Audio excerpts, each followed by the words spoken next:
Je crois me souvenir qu'il y a quelques mois, M. Boganda, devant le Grand Conseil de l'AEF, dont il est d'ailleurs le président, souhaitait la constitution sur l'étendue de la fédération d'une France équatoriale. Mais j'aimerais, puisque j'ai précisément dans cette conversation, Monsieur le Président Boganda, reprendre un terme qu'il a utilisé.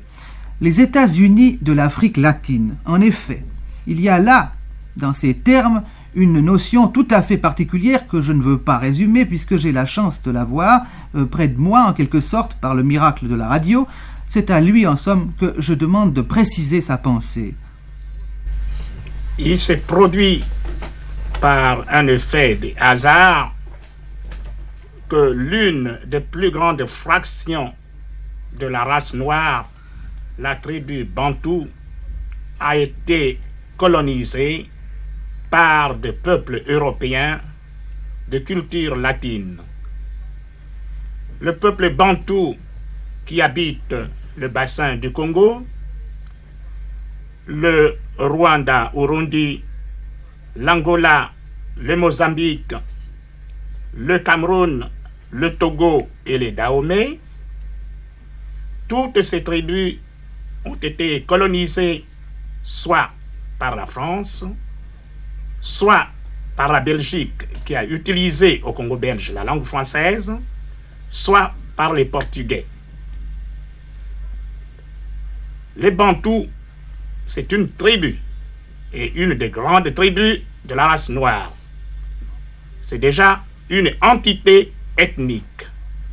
Le fait que les Bantous ont été colonisés par des peuples européens de culture latine constitue pour nous un élément d'union, et le fait qu'à l'heure actuelle, dans le monde entier, les hommes recherchent l'unité.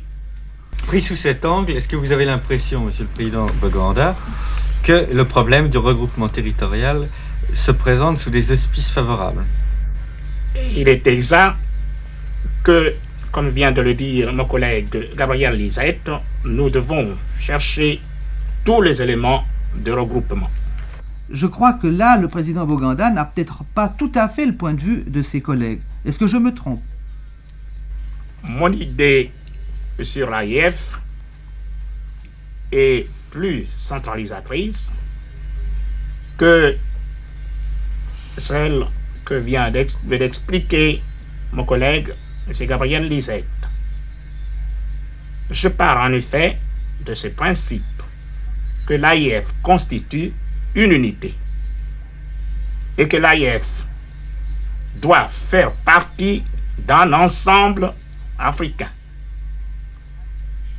L'AIF d'une part, les anciennes colonies belges et portugaises d'autre part, constituent dans mon idée les États-Unis de l'Afrique latine.